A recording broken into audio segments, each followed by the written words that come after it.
Boa noite, ao vivo,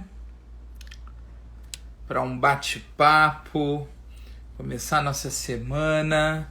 Oi, Elô, tudo bem, Elô? Bem-vinda. Eu vou conversar com o escritor, compositor, jornalista múltiplo, Tiago Bechara.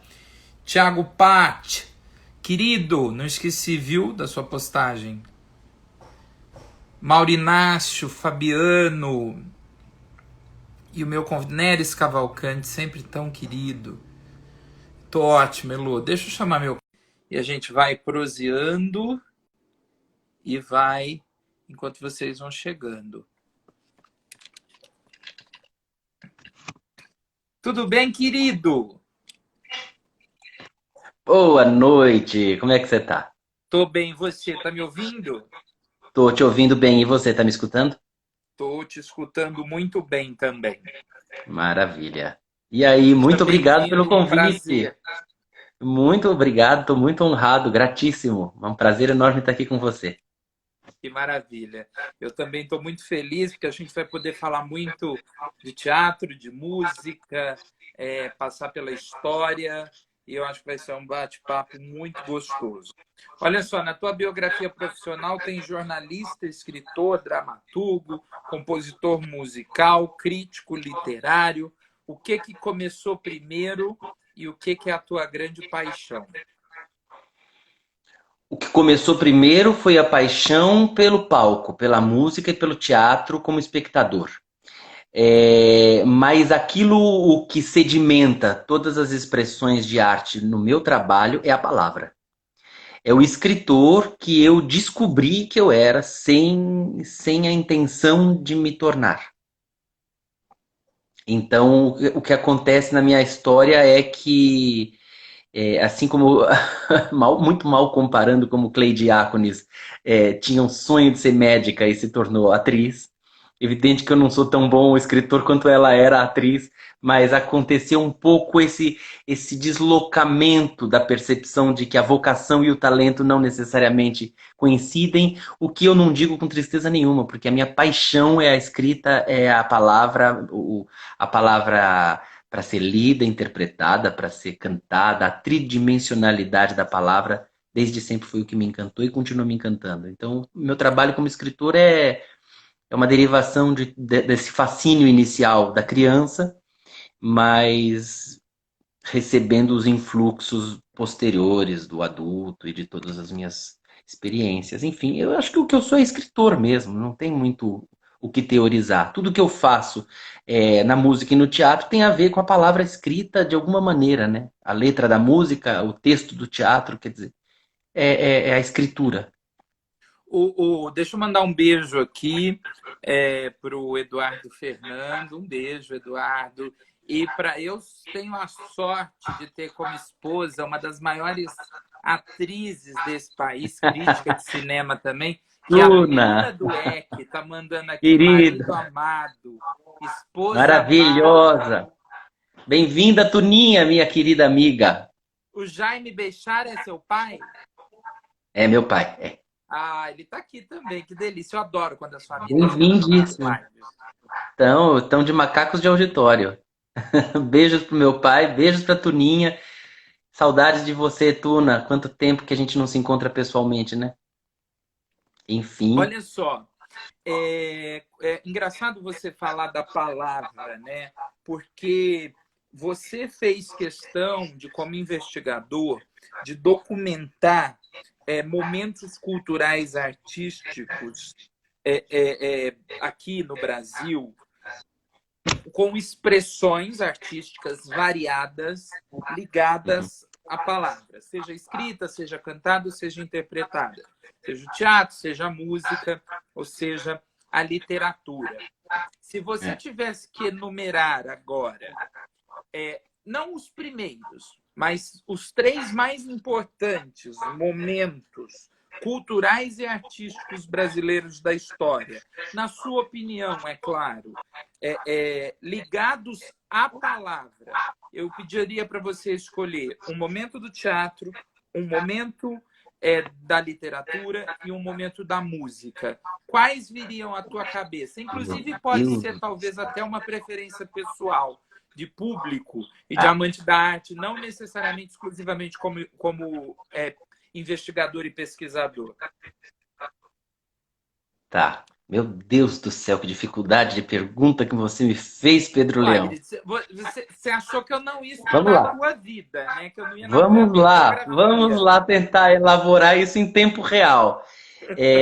Vou tentar fazer algum levantamento rápido aqui nos meus ficheiros, como dizem os portugueses, Deixa eu só mandar um porque beijo para realmente o Alain Marçom, grande autor de novela. Fiquei sabendo que vão voltar as gravações nos tempos do Imperador, que com certeza vai ser uma obra lindíssima para a teledramaturgia brasileira. eu estou aqui pensando, tantos são os momentos historicamente importantes no Brasil relacionados à cultura, e particularmente em relação à palavra. Me vem tanta coisa, eu pensei agora nos concretistas. Eu não sei se eu consideraria o uso que os concretistas fizeram da palavra, da tridimensionalidade, do uso material, digamos, da palavra, como um dos momentos mais importantes. Mas me veio como uma reflexão. Me veio Chico Buarque como sendo na música um representante máximo, ou um dos máximos, para mim é o máximo, do bom uso, da compreensão do idioma, da clareza sem perder a capacidade de propor camadas profundas de leitura e de interrelações históricas com a poesia, com a expressão do popular e do erudito naquele limiar. No teatro eu penso em teatro de arena, penso no Boal, não sei porquê também me veio o Boal. Estou indo em fluxo, em associação livre puramente freudiana, tá? Porque realmente fazer esse levantamento agora é difícil. Mas eu acho que... Eu acho muito enriquecedor você lembrar do Boal, lembrar do teatro de arena, que é um momento em que a palavra é usada no teatro e é o momento onde talvez a gente use a palavra mais própria, porque é um momento Isso, exatamente.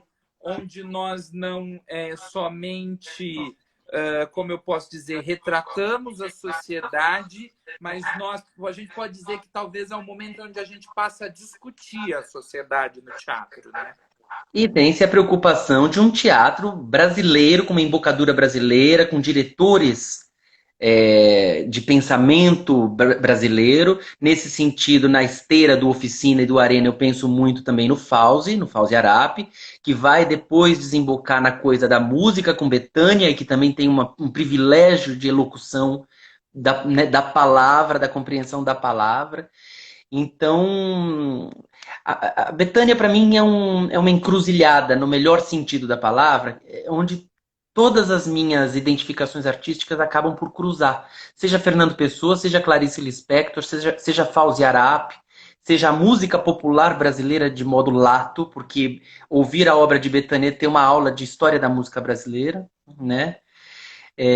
Então, para mim também, acho que Bethânia seria um capítulo, né, em que a cultura no país dá privilégio à palavra, à compreensão da palavra e ao fascínio, à palavra como brinquedo, como sonoridade quase tangível, né? Eu sou fascinado com a possibilidade do acordo que tem de existir entre duas pessoas para que elas se comuniquem.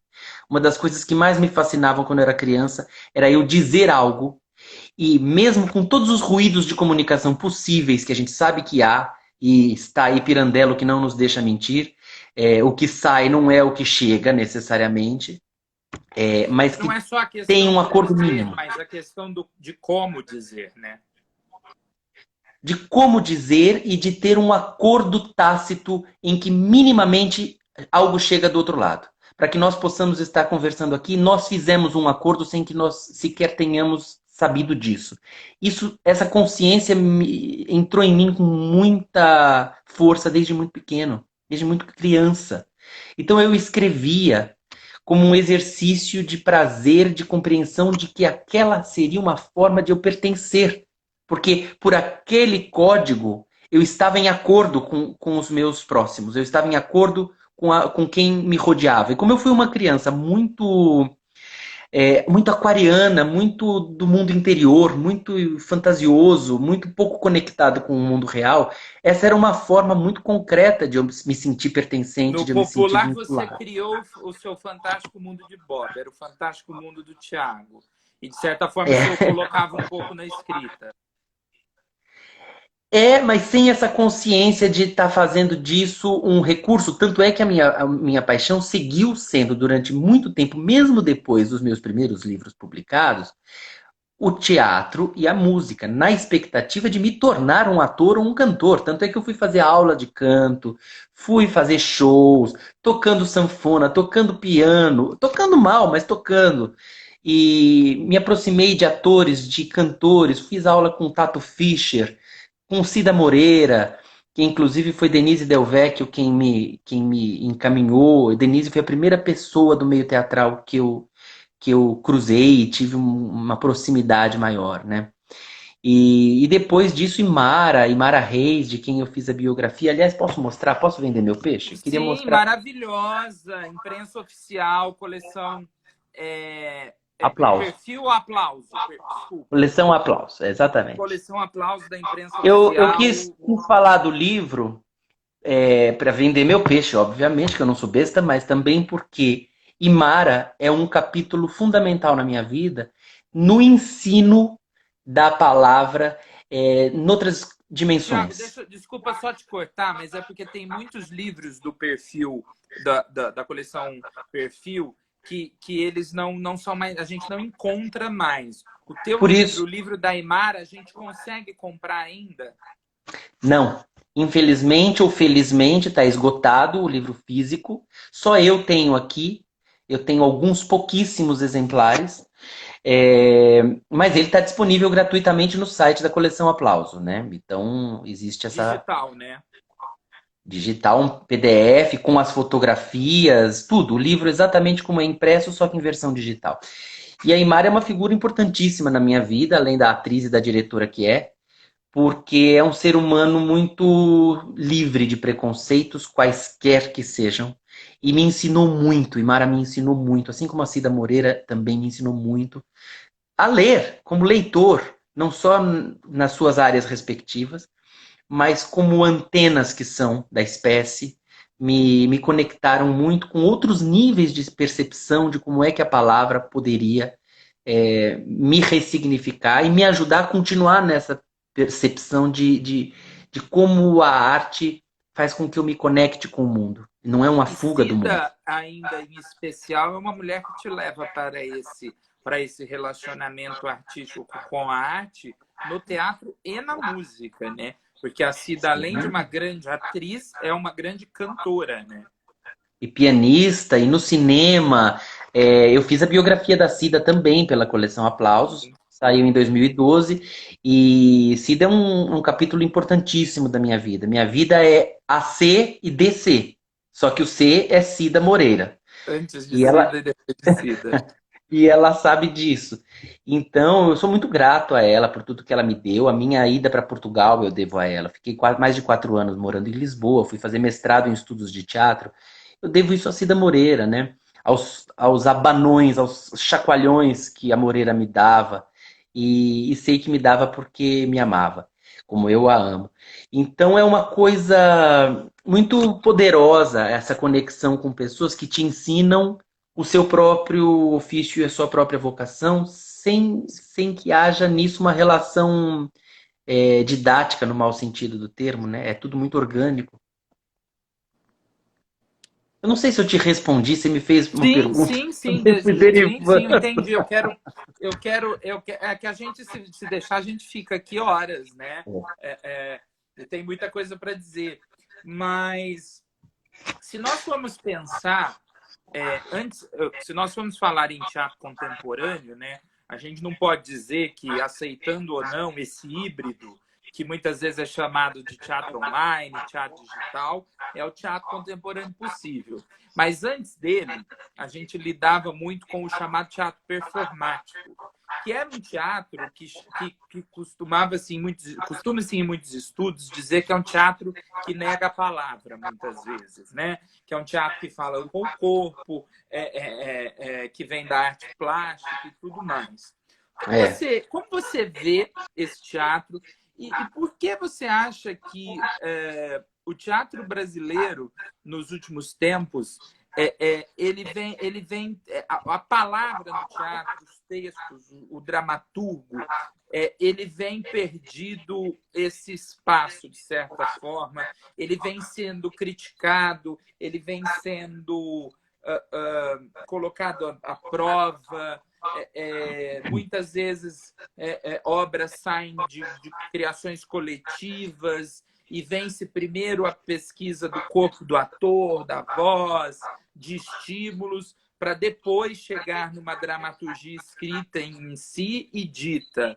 Você acha que o teatro de prosa, a palavra perdeu força no teatro? Essa é uma pergunta tão maravilhosa, porque é o seguinte, não é só no Brasil, né, Pedro? Eu estou muito pouco avalizado para falar do teatro contemporâneo no Brasil dos últimos anos, porque, como eu te disse, eu voltei há muito pouco tempo de Portugal. Eu fiquei 4 anos assistindo teatro português, que está nessa que você está me dizendo. E agora você está me confirmando a intuição que eu tenho de que no Brasil isso está se configurando enquanto um fenômeno também. Do teatro português, o Hugo Cruz, que é um diretor, você deve conhecer Thiago? o trabalho dele, que faz um trabalho no Porto, na cidade do Porto, também vem e o dele ainda nem é de atores profissionais, né? É uma dramaturgia criada do trabalho com a comunidade, a partir disso o espetáculo, o texto é uma questão final. Você falou do Cruz, né? Eu falei Tiago, que é o do Dona Maria II de Lisboa. Eu fiz confusão. Mas sim, tem o do Porto. Eu agora localizei de quem você está falando. O que eu acho, assim, se você me pedir a resposta para o Tiago crítico, eu vou ter que fazer toda uma elaboração formal do ponto de vista teórico, estético, blá, blá, blá. Despretensião. Você me pedir a resposta. Pelo amor de Deus, o espírito de Bárbara Eliodora se afaste de Tiago Bechara. Sábato Magaldi, saia daí. Décio de Almeida Prado, não venha para cá, com todo o meu respeito. Eu quero algo despretensioso. Eu fui amigo do professor Antônio Cândido, então eu tenho alguns vícios de olhar para as coisas. Eu vou tentar falar como o Thiago espectador, tá? Sem o invólucro do politicamente correto. Eu acho um porre. Tá? Que ninguém nos ouça, mas eu não dou conta. Eu acho que é uma falta de confiança enorme na força da palavra de Shakespeare botar um Ricardo III aos berros no palco com um microfone para berrar no microfone e limar a palavra, cortar indiscriminadamente, como eu vi em Lisboa e como eu sei que deve estar acontecendo por aqui também. E é o que você falou, se aproxima das artes plásticas no sentido de que o que a gente está assistindo, se fosse chamado de instalação, seria genial. Mas não é uma instalação. E é muito engraçado, né? Esse exemplo do Ricardo III, eu sei do que você está falando, é diferente, por exemplo, de um teatro, talvez de um teatro performático coletivo, que é criado a partir de uma experiência de grupo, né? Que é lindo, é lindo, eu não me oponho a nada. Não, sim, mas eu quero dar um exemplo assim, porque nesse caso, o que nós temos de Shakespeare é texto, é a palavra. Nós não temos nenhum documento de áudio, nenhum documento em vídeo de Shakespeare. Aí eu trago Shakespeare, eu trago o texto, eu trago a palavra, eu construo em cima dela e depois eu a nego. Não tem muita lógica, né? Quer dizer, não tem como dizer que é um trabalho performático que negou a palavra, porque ele começou em cima da palavra. A palavra é a semente, é a sua essência. Então, se ele quer trabalhar sem palavras, ele tem toda a legitimidade do mundo. E eu sou o primeiro que vai adorar ver uma instalação, um espetáculo de dança, ou mesmo teatro performático. Ok, tá tudo certo. Agora, então não pegue o Shakespeare, porque não precisa dilacerar uma obra shakespeariana em função de um desejo que é outro na realidade, né? Não está no calque da palavra, então não pegue um autor cujo calque é a palavra. Tuna Dueck está dizendo, me oponho à preguiça de refletir. Tô contigo e não abro, Tuninha. E eu Agora, acho muito engraçado porque se coloca de uma forma intelectualoide a nos fazer pensar quando mostra realmente o que a Tuna está falando, né? Eu não quis me fazer pensar para trabalhar a dramaturgia, mas eu vou um é, pouco mais a fundo né, na pergunta que eu te fiz. Nós falamos do teatro em si, mas a gente sabe que o Brasil ele tem um problema seríssimo onde a gente não dá o valor devido, mesmo quem se trabalha com teatro de prosa, quem trabalha com a palavra no palco, quem respeita. Eu amo a palavra, eu amo o texto, eu amo respeitar o dramaturgo, eu amo esse casamento, essa união. Eu acho que o diretor é um elo de união entre o ator e o dramaturgo. E depois o ator passa a ser um elo de união entre o público e a obra. Mas a gente não dá o devido valor aos nossos dramaturgos contemporâneos. Você acha que isso contribuiu para essa certa negação? Porque, assim, nós não tratamos da forma merecida os nossos grandes autores brasileiros, né? Eu poderia olha, listar Pedro, vários aqui que Jorge Andrade, por exemplo, é um exemplo que eu uso muito, porque que é um dramaturgo de teatro da palavra. E Jorge Andrade não recebe o respeito que tem. Outro que é pouquíssimo conhecido, mas tem uma escrita maravilhosa, Timochenko Web. Tem uma escrita incrível, né? E aí eu poderia relacionar muitos outros, nós ficaríamos aqui só lembrando dos esquecidos. é, Mas você acha que nós deveríamos valorizar mais os nossos dramaturgos? eu acho que você está detectando questões essenciais da cultura e da mentalidade brasileira. É óbvio que nós devemos valorizar mais nossos dramaturgos, isso é o evidente, porque tem muita gente em todas as áreas da cultura e da arte no Brasil, não só na dramaturgia, que são absurdamente talentosos, fazendo coisas muitas vezes, não digo revolucionárias no sentido megalômano da palavra, mas coisas profundas, propostas de reflexão do nosso tempo. Sim, acho que tem de ser mais observados, mais lidos, mais encenados. Mas acho que essa coisa que você está também bem identificando em relação ao teatro mais performático e que privilegia o corpo, eu não sei te responder se isso tem a ver com o fato de nós não estarmos valorizando os nossos dramaturgos. Me parece muito mais uma coisa pretensiosa de querer. Eu não sei se eu sei elaborar bem sobre isso. Me parece, a priori, uma pouca vontade de refletir mais profundamente sobre as coisas. Até para transformar Shakespeare numa obra de teatro mais físico, mais performático, mais corporal, até para este caso, me parece que falta empenho e aprofundamento e verticalização na compreensão das coisas. Então, a sensação que me dá é que a contemporaneidade confunde pós-modernidade, ou seja lá o que cargas d'água essa palavra queira dizer, com superficialidade, com leviandade, com preguiça. Me soa assim, entende? Eu posso estar sendo altamente preconceituoso aqui, e isso vai gerar uma polêmica danada. Mas a verdade é que eu sinto muita falta da palavra, não no sentido de tem que respeitar caretamente. Eu acho que a palavra ela é flexível, ela é maleável. Os tempos mudam, a forma de dizer as mesmas coisas também podem mudar. E não é por isso que a gente vai estar sendo desrespeitoso. Ao contrário, eu penso na alma imoral do Newton Bonder, que lindamente foi posta no palco pela Clarice Lispector, e a peça diz exatamente que para ser fiel, às vezes é preciso trair. Então, eu sou o primeiro a dizer que se para que o Shakespeare chegue íntegro a nós, for preciso, acontece que eu não sei se é preciso. E eu acho que as pessoas fazem sem saber também se é preciso.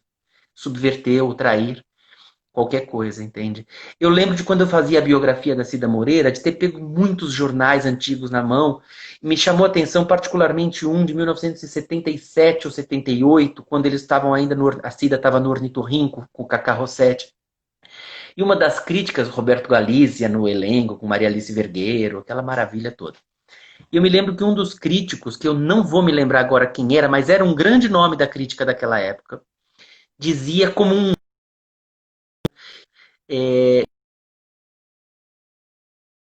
não tinha sido fiel no sentido de engessar o autor, de respeitar excessivamente o autor, de modo a trazê-lo como uma figura mumificada, vamos dizer assim. Era um Brecht, tá? Era um Brecht.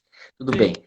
Mas, ok, o que me chamou a atenção, a essência do que eu quero dizer é isso. Estava se louvando que havia sido feita uma boa traição, de modo a que o público recebesse Brecht de modo mais fiel.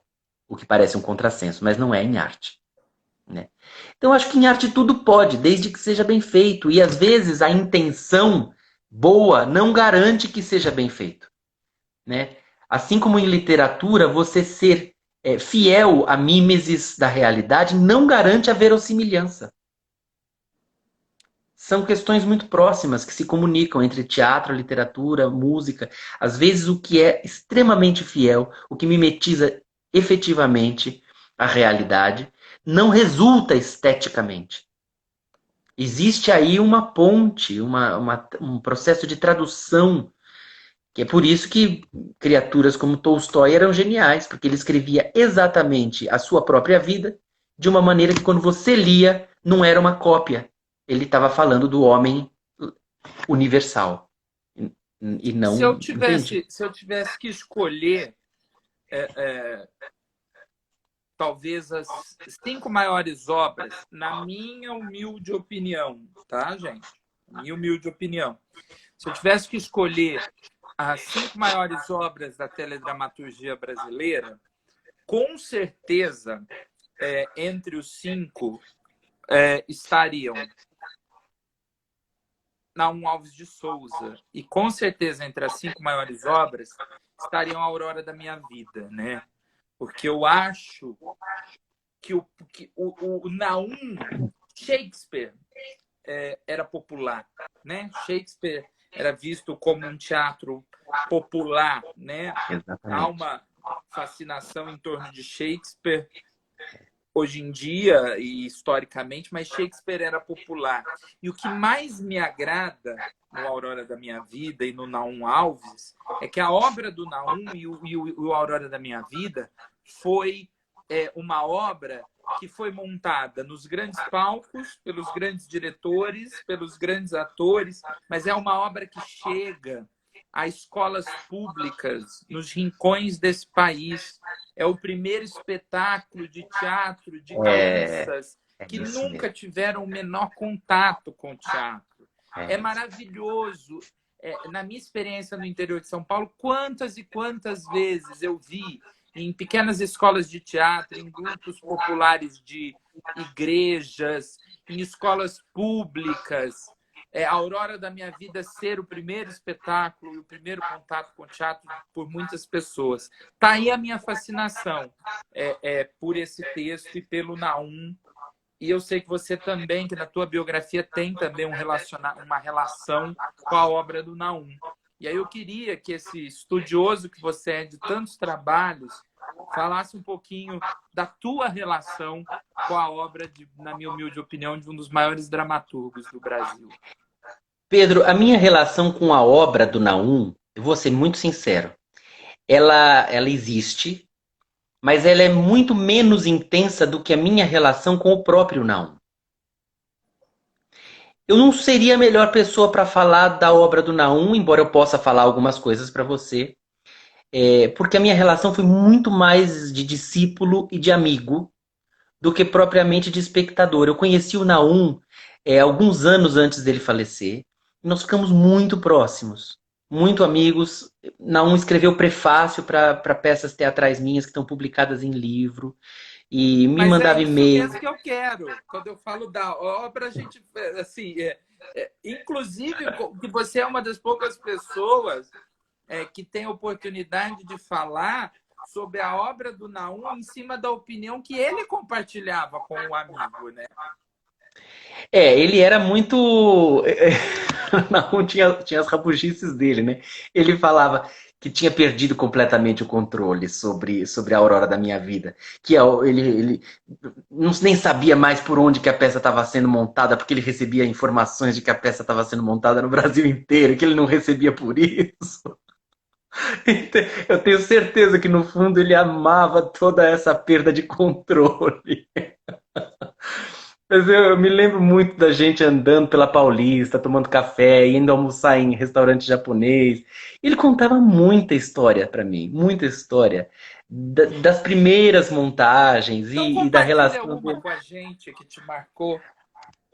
Oh, meu Deus do céu, será que eu vou lembrar de alguma específica? Ele falava muito da Elise, ele falava muito da relação dele com a Elise por causa do Falso Brilhante. Ele me contou uma vez uma história dele com Fernanda Montenegro num sapateiro. Que o sapateiro não reconheceu a Fernanda ficou toda brava da vida porque o sapateiro não reconheceu ela. Coisas bobas, assim, que a gente conversa em café, não eram conversas intelectualoides. Eu nunca tive Sim. papos assim. Ele falava que a Elise que não era uma pessoa assim grandemente inteligente, que ele gostava muito dela como cantora, mas que ela não era muito inteligente. Não, desculpa, não. Eu vejo as entrevistas da Elise, eu acho ela altamente inteligente, elaborando coisas maravilhosas. Ele dizia para mim que nada daquilo era dela, que era tudo soprado, sei lá, coisas de Naum. Da relação dele com a Miriam, Miriam Muniz e tudo mais. Com a Marieta, ele dava muita, muita, muita importância para a longa jornada Noite Adentro, que ele dirigiu com a Cleide, né? Eu Sim, tenho Eugênio todos O'Neill. do Eugênio O'Neill. Eu tenho todos esses textos autografados por ele, com bilhetinho, aquela Aliás, bíblia. aliás, você falou de longa jornada noite adentro, e eu sei que você tem um relacionamento também com Ana Lúcia Torre. E Ana Lúcia, Sim. bom, aliás, você tem um relacionamento com Ana Lúcia Torre e com Elias Andreato. E a Ana Lúcia, quando teve aqui, Sérgio Modena, um dos mais importantes diretores da atualidade, um artista incrível, Sérgio disse que não vê a hora de tudo voltar ao normal para montar, né, Longa Jornada Noite Adentro com Ana Lúcia Torre. E a Ana Estamos Lúcia aí. disse na live que só faria o espetáculo se fosse com Elias Andreato. E a imprensa divulgou e me deu problema para Sérgio Modena. Sérgio disse que começaram a ligar para ele para pedir para fazer o espetáculo, que a imprensa não o consultou. Então as histórias no teatro vão sempre, né, voltando a existir, mas é uma montagem emblemática, né? Muito. Com o Cleidiaco Pâmio, e né? Sérgio Brito, né? Com o Sérgio Brito. Você imagina, Cleide e Sérgio juntos e o Pâmio. Que inveja que eu tô do Pâmio nessa. Miserável. Deixa eu te mostrar uma coisa. Posso levantar 2 segundos? Claro, fica à vontade. Esse livro, a obra completa do Naum, completa quer dizer, falta uma ou duas peças. Eu ganhei dele. Eu achei isso para vender em Portugal, fiquei orgulhosíssimo, porque é de uma editora, na verdade, de Coimbra. Né? E eu encontrar o Naum nas prateleiras do Teatro Nacional Dona Maria II, em Lisboa, em frente ao Rossio, quer dizer, não é qualquer coisa. E aí eu tenho, dentre tantos bilhetes e carinhos do Naum, essa dedicatória. Olha que coisa mais deliciosa. Veja se você consegue enxergar. Lê pra gente, lê pra gente. É uma miséria essa letra. Para Tiago Sogaiar Bechara, meu querido amigo e colega de profissão, olha que metido que eu fiquei nessa. Arrogante, amante dos livros como eu. Não precisa ler tudo de uma vez, kkk. KKK são 3 Ks mesmo. K, KK. Levei uma vida para escrevê-las. Não precisa ler tudo de uma vez, eu levei uma vida para escrevê-las. Vá aos poucos com conta-gotas. Obrigado pela preferência, como a gente lê nos bares. Beijos do Naum.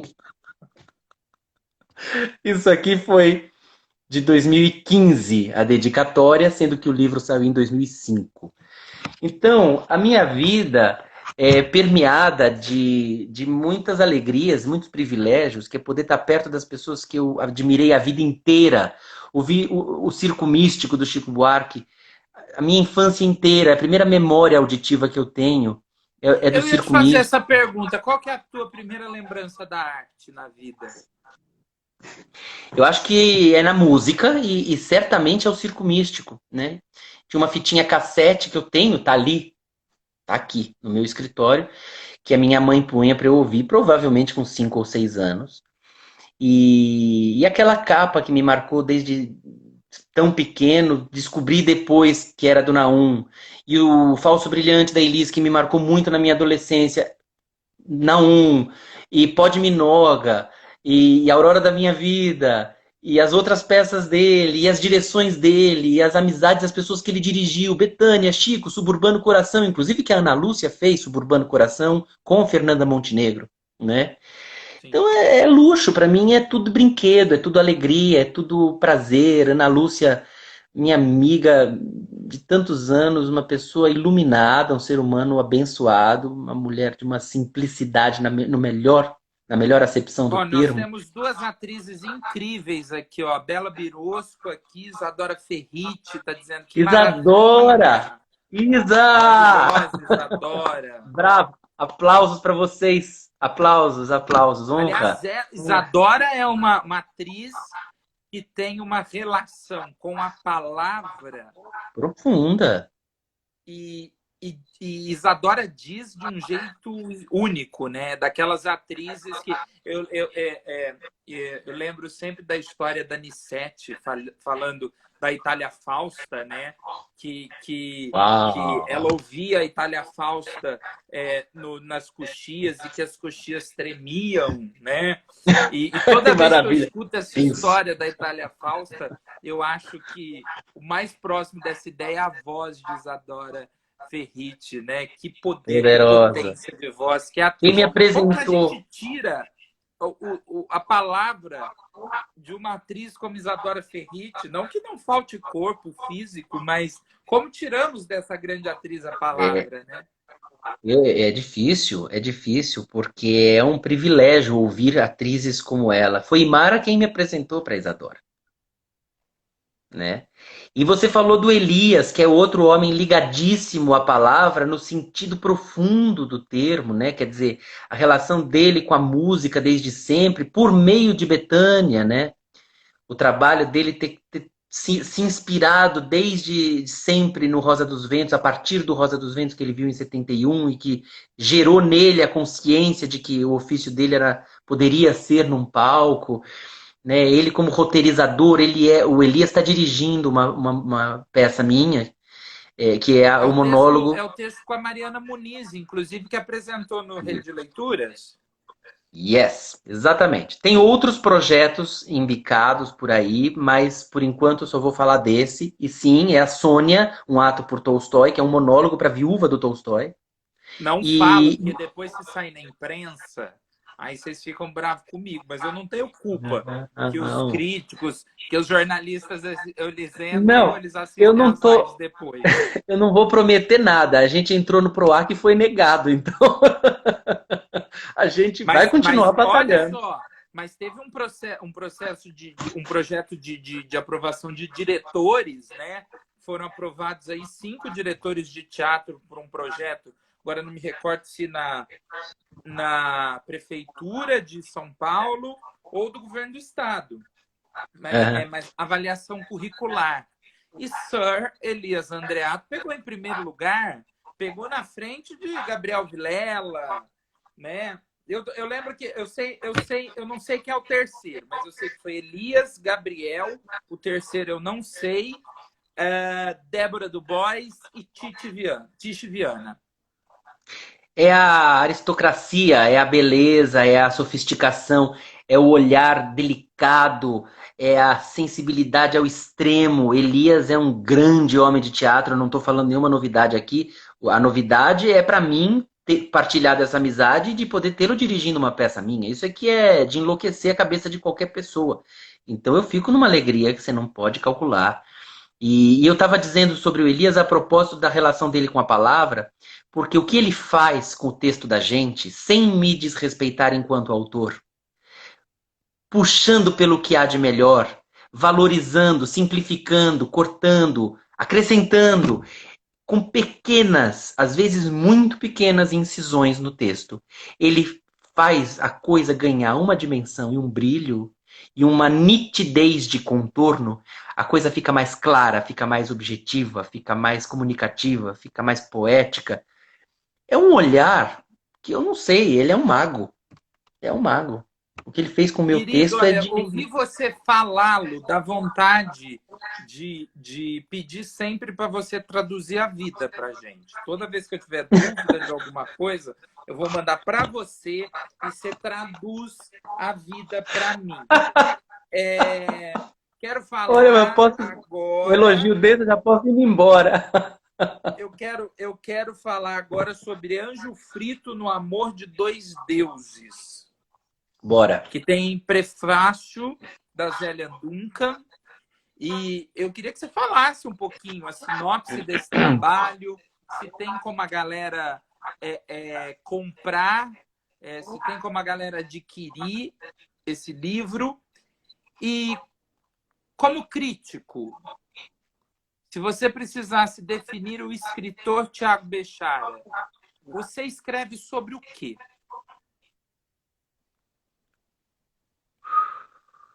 Sobre a essência fragmentada do homem contemporâneo, do eu.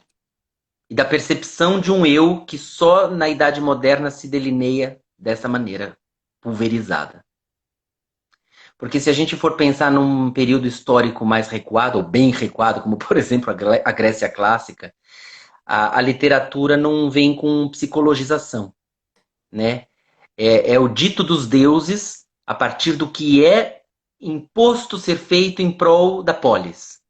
Nunca é o conflito pessoal a partir da vontade própria. Não existe a noção de vontade particular na literatura grega clássica. O homem contemporâneo é outra coisa, já dizia Nietzsche. Então é uma visão onde o coletivo vem antes do particular. Na Grécia, por exemplo. Obviamente que a gente está fazendo uma crítica velada, ou pelo menos uma análise crítica do individualismo contemporâneo, do qual eu faço parte. Né? Faço a minha meia-culpa na reiteração do ego, da vaidade, do eu, e contra a qual a gente tenta lutar para tentar se conectar com o melhor da gente mesmo, porque somos todos luz e sombra. Agora, a poesia... Bom, vamos lá. Anjo Frito no Amor de Dois Deuses é o meu livro novo, é o meu 14º livro. É um livro de poesia, uma antologia poética, tá? Que foi escrita na ponte aérea São Paulo-Lisboa, mas que já existia antes. Em Lisboa ele foi mais, como é que eu vou dizer? Ele foi ampliado e foi incrementado e foi editado, porque o livro era o dobro disso. Os meus editores me puseram uma guilhotina, falaram, não temos condição. Então eu cortei o livro pela metade, fiz uma curadoria de mim mesmo, o que é dificílimo. E tá aí o livro, que brinca muito com gêneros poéticos, poesia metrificada, verso livre, poesias mais eruditas, outras de comunicação imediata. Ele é um livro muito híbrido, muito diverso e muito ritmado. Tem muita música na palavra poética desse meu trabalho. E não foi à toa que eu pensei na Zélia, que além de uma grande cantora e da grande compositora que a gente conhece, é também uma grande escritora. E fez letras, foi fazer faculdade para se aperfeiçoar. A Zélia é uma figura que está o tempo inteiro se buscando, querendo melhorar, querendo aprofundar. É uma mulher da palavra também, né? Muito da palavra. Então eu pensei que, como eu tenho a palavra de cabeça e a música vem depois, profissionalmente, eu digo, a Zélia tem a música como ofício, né? As pessoas identificam a Zélia como uma cantora, mas a palavra e a literatura estão lá dando a base, dando o alicerce. Pensei que seria ultra coerente e ultra lindo se eu pudesse fazer essa trama entre o meu trabalho e o olhar poético e musical da Zélia. E é absurdo o que esta mulher me traduziu, porque ela diz coisas que eu pensava sobre mim, mas que eu achava que era uma piração minha, sabe? Coisas às vezes muito simples, mas que eu não tinha isenção nenhuma para dizer se era assim ou se era assado. E ela confirmou algumas ideias que eu tinha, outras ela trouxe completamente novas, o que também me deu um olhar novo sobre a minha própria obra. E generosa, generosa, né? Eu procuro nunca chamar pessoas para fazer o prefácio em função da amizade. Eu já cheguei a colocar até prefácios em livros meus em que o autor, como não tinha comprometimento de amizade nenhum comigo, falava mal do meu livro. O meu primeiro livro de contos, que até agora é o único lançado, embora eu já tenha um outro escrito, é, pedi para uma pessoa fazer o prefácio, uma figura importantíssima na literatura. E ele faz críticas, não é que ele fala mal, estou exagerando, ele não fala mal, mas ele faz críticas. E eu fiz questão de manter o texto de introdução dele intacto, porque o que está em causa para mim não é que me elogiem, é que leiam de verdade, é que leiam a fundo. E se fala, se revela um aspecto negativo, então aquilo que ele fala do positivo ganha mais credibilidade. Eu quero ser lido de verdade, não quero ser apenas elogiado. Quero que as pessoas dialoguem comigo, entende? E foi isso que a Zélia fez. Ela dialogou comigo de uma maneira muito verdadeira. Foi muito bonito para mim ter o prefácio dela. Com um trabalho também voltado para a academia e com tantas pesquisas, diferente da literatura, do teatro, compor músicas, a música é dessas vertentes, talvez pelo alcance que ela consegue, mais popular. Como escrever letras que sejam popularmente ouvidas por qualquer um? Ou isso nunca foi uma preocupação? Para mim nunca foi, porque o letrista, no meu caso, ele não é o profissional, ele é a criança que continua brincando. Para mim, eu não faço nenhuma preocupação de ser ouvido ou de ser gravado. Eu seria hipócrita se eu dissesse que eu não vou ficar feliz da vida se alguém gravar uma canção minha. Mas eu nunca me propus a ser compositor. Até porque a minha paixão pela música, desde o início, tinha muito mais a ver com a voz, com o intérprete, do que propriamente com o compositor. Que é uma coisa na minha história de vida muito recente. Eu comecei a brincar de compor há muitos anos. Mas de gostar do resultado e de levar a sério e dizer, bom, peraí, começamos a chegar num lugar onde dá para mostrar para o pai e para a mãe, muito recentemente, entende? E aí eu comecei a receber da vida alguns sinais de que eu poderia fazer algumas parcerias. Então as coisas foram acontecendo organicamente, eu não corri muito atrás do Tiago compositor, é uma linguagem de escrita completamente diferente da poesia. Eu levei muito tempo até achar a mão, até encontrar a medida do quão profundo, do quão erudito, do quão popular, do como dizer claramente uma ideia mais complicada. É muito difícil fazer letra de música, muito difícil. E agora é que eu comecei a achar a minha mão. Então eu tenho algumas canções com a Lucina, né, da dupla Luli e Lucina, dupla histórica, emblemática, que as primeiras mulheres a gravar discos independentes no Brasil, gravadas por Ney Matogrosso, né, enfim, Luli e Lucina. E eu conheci a Luli, inclusive, há muitos anos, mas fiquei mais próximo da Lucina e atualmente nós estamos fazendo essa parceria musical linda. Temos algumas canções. Tem o Paulinho Daflin, que é violonista da Bethânia, tocou com Jair Rodrigues e com um bocado de gente maravilhosa, que me propôs uma parceria para fazer um Dom Quixote sertanejo. E eu escrevi a partir de Maravilha! uma encomenda que ele me fez. A gente se conheceu em Lisboa, depois de um show da Bethânia, eu e o Paulinho. E trocamos o WhatsApp, uma coisa totalmente despretensiosa também.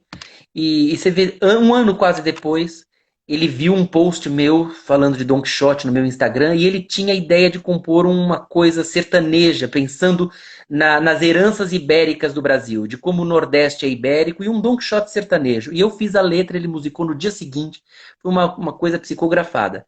E foi a primeira de 8 parcerias. E a gente vai fazer um projeto juntos que eu ainda não posso contar totalmente, mas tá rolando. Tem algumas coisas com TT Espíndola também, de brincadeira.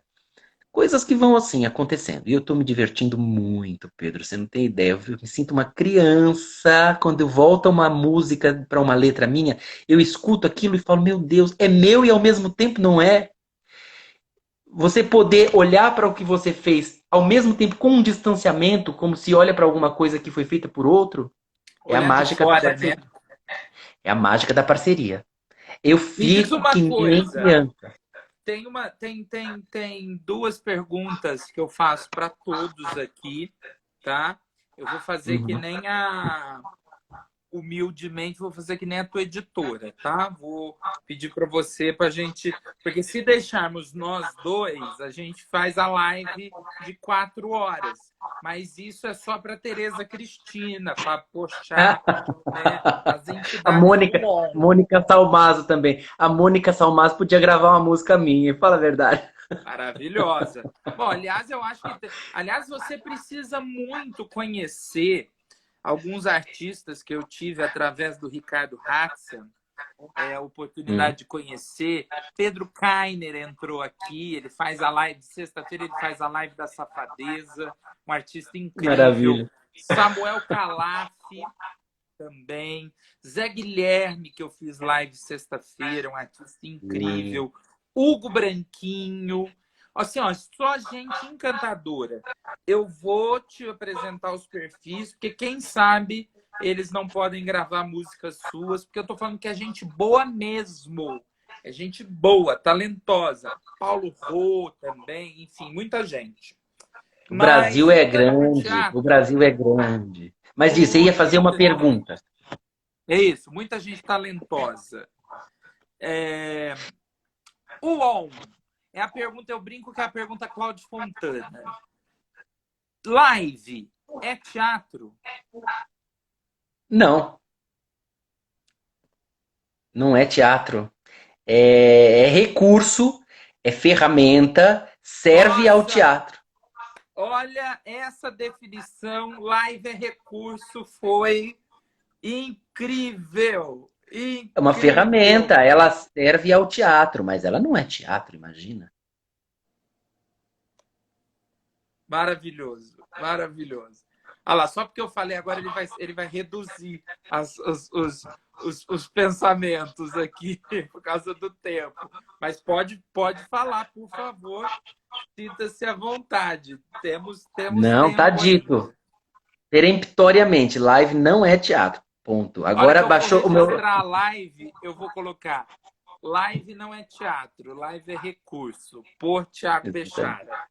Exatamente. Ponto. Tiago, nós amamos o teatro, mas ainda é uma realidade distante de muita gente no nosso país, né? Muito Ainda há distante. muitos homens e muitas mulheres que nunca foram ao teatro. O teatro parece que assusta a sociedade atual. Um Quantos homem, homens uma e quantas mulher que mulheres nunca no foi. Brasil não sabem ler? É chocante. Como é que vai ao teatro? Quer dizer, não é pressuposto, mas eu não estou relacionando uma coisa com a outra, mas é a expressão de um país de carência, de déficit. É uma tristeza. Bom, termina, vai te interromper. Não, mas é exatamente isso, né? É. E nesse intuito, nesse sentido, muitos daqueles que nunca foram ao teatro, se perguntassem a você referência de dramaturgo, crítico, de homem das artes, homem do teatro, Tiago Bechara, por que eu devo ir ao teatro? O que você responderia? Pela mesma razão que os antigos colocavam a cadeira na calçada, para ouvir histórias, para se emocionar com o outro e para se ver melhor por meio do outro. É puro autoconhecimento por meio da ampliação interna que conhecer o outro propicia, no sentido de nós nos conhecermos melhor a nós mesmos, porque a essência da espécie é a mesma. Ti, já vou partir para a intimidade, vou chamar de Ti. Eu gosto de chamar Tiago de Ti. Ti, Bora. vamos falar falar novamente de Anjo Frito no Amor de Dois Deuses e como as Ficou pessoas podem faltando. comprar e adquirir, por favor? Ficou faltando. Então é o seguinte, o livro está saindo pela editora Urutau, que é uma editora espanhola barra brasileira. E ele está em pré-venda, estamos em campanha de pré-venda. O livro ainda não existe físico, né? Não foi impresso ainda, mas você pode adquirir o seu livro pelo site da benfeitoria.com barra Anjo Frito. Tudo junto, www.benfeitoria.com barra Anjo Frito. Você cai direto na página da pré-venda do meu livro e você contribui, tem que fazer um cadastro, aquelas coisas de crowdfunding, né? É uma pré-venda, mas é um crowdfunding. Você compra o livro, adquire antecipadamente. Com essa verba, a gente viabiliza a impressão. E quem comprou, obviamente, recebe o livro com os brindes que você quiser. Tem cartaz, tem outros livros do catálogo da editora, livro com autógrafo, livro sem autógrafo, com o Thiago dando pirueta, com o Thiago de cabeça para baixo. Tem todas as opções.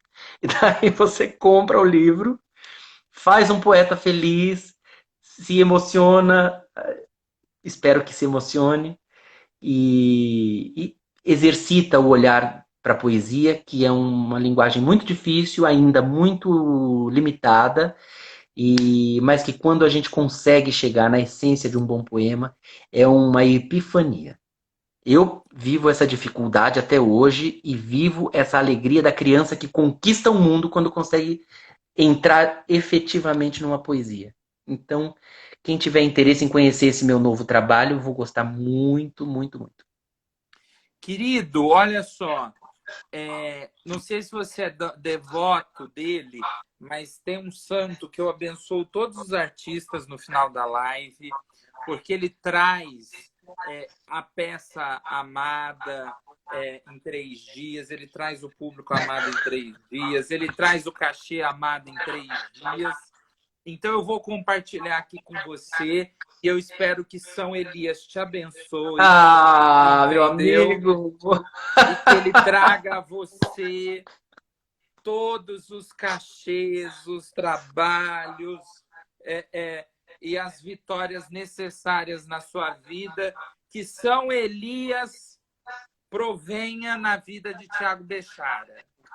Maravilhoso! Você e ele. Muito obrigado. Ter essa bênção agora. Eu vou dormir em berço esplêndido.